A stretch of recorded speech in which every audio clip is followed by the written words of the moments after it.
Congratulations on acquiring this Python course. We're going to be creating a lot of cool projects that are going to help you master the Python language.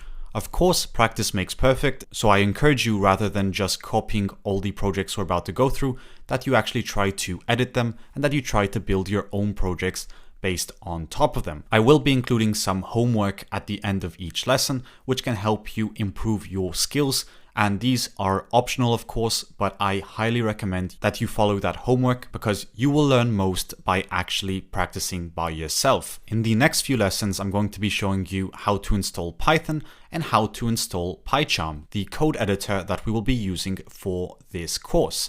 I also want to mention that this is not a dedicated Python course. I'm not going to be teaching you Python from scratch in this course, so it's very important you do have some sort of understanding of Python before you continue with this course, because this course is concentrating only on making lots of cool projects using the Python language. So you might learn a lot about Python along the way, but I'm not going to be teaching Python from scratch. I have another course that teaches you everything you need to know about Python in around 16 hours, so feel more than free to check that out. Otherwise, I'm very excited to have you for this course, so sit back, enjoy, and let's start coding. For this course, you're going to want to have Python installed on your computer, and you can actually download it for free from python.org, and I will leave a link to this webpage in the resources section of this Udemy course, so you can just tap on that, or you can just go to python.org, and inside here you can go over to downloads, and what you're looking for is the latest release, which at this point is going to be Python 3.11. But this course is going to be compatible, of course, with Python 3.12 and 3.13 and so on. I'm going to regularly keep this course updated in case there are any breaking changes. But depending on whether you're on Mac OS or Windows, this is going to change. And you can even see right here, it's going to say view the full list of downloads. Then just tap on download and install Python, and then we can move on to installing a code editor.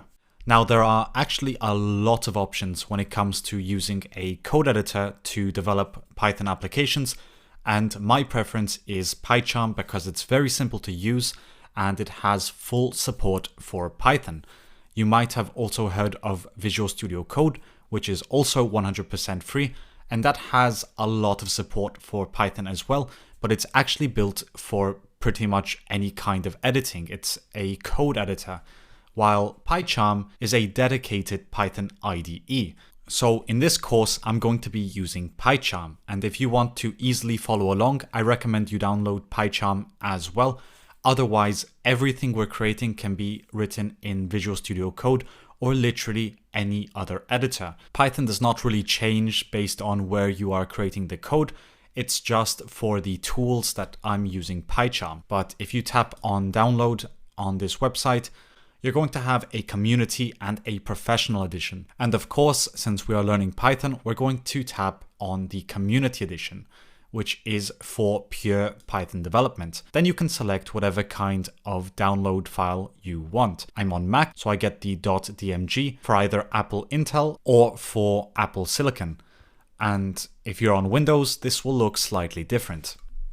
Or actually, there's a Windows tab here. It's going to look like that. And as soon as you open PyCharm, chances are your window is going to be slightly different because you don't have all these projects.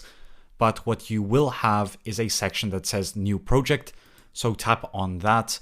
And inside here, name your first project whatever you want. It can even be called first_project. And what you want to have selected is this new environment using the virtual environment. And something else you really want to make sure you have is the Python version that you are using.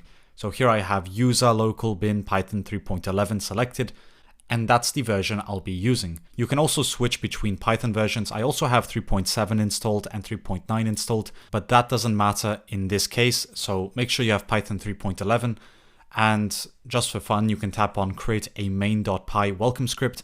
And if you tap on create, it's going to create your very first project with a welcome script.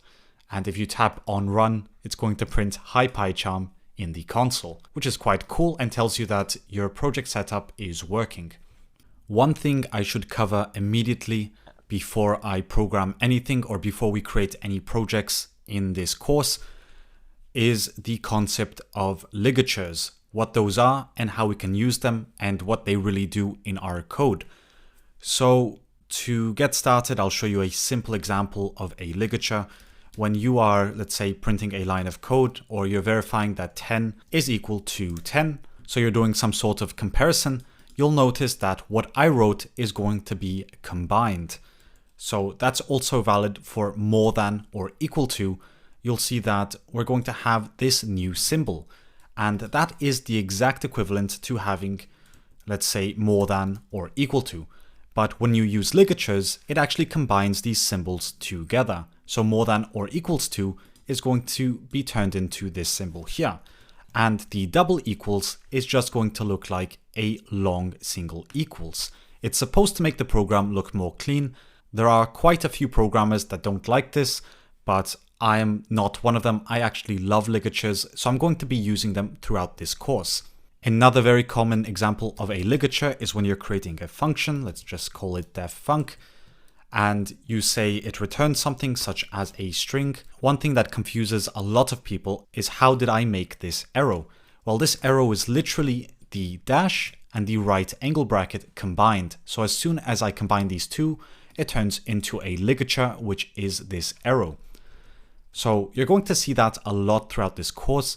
Just type it out as you would usually do. So if I type in, let's say, dash arrow, it's going to turn into that. If I say more than or equals to, it's going to turn into that symbol, and so on.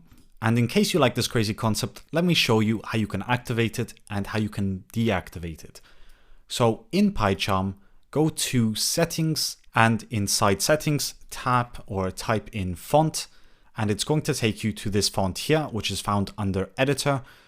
And inside here, you'll see that there's a window called enable ligatures. And this has to be used with a font that is compatible. So here I'm using JetBrains Mono, and that is compatible with ligatures. And you can see a preview down here of those ligatures. So if we disable that, you'll see all the symbols that turned into ligatures, just bare. So pay close attention to these symbols here. When we enable the ligatures, you'll see that a lot of these symbols combine. So just make sure you're using a font that supports this and that you have this box enabled if you want to use ligatures, and then tap on OK, and you can start using ligatures just like me. So 10 is more than or equal to 10. And it's going to look like that. There's actually one more thing I want to bring up before we continue with this course, and that is where you can find all the projects. In this course, I am going to leave a link in the description to the source code for the projects for each one of the lessons. And the source code is going to be grouped together. So I'm going to leave the link in this video right here. And anytime you want to find the source code for a certain project, just tap on that link, because it's going to contain all the source codes for this entire course. So when you tap on the link, it's going to take you to a GitHub repository. Right now it's quite empty because I'm building this course as we speak, but what you're going to see is probably a lot of folders that say project 1 to 10, projects 11 to 20, projects so on and so forth. And if you tap on that, you'll see that it's going to contain the projects. So for example, if you want to look at the source code for a number guessing game, you can tap on that and you'll find all the source code inside here. Otherwise, we have the dice simulator inside here as well.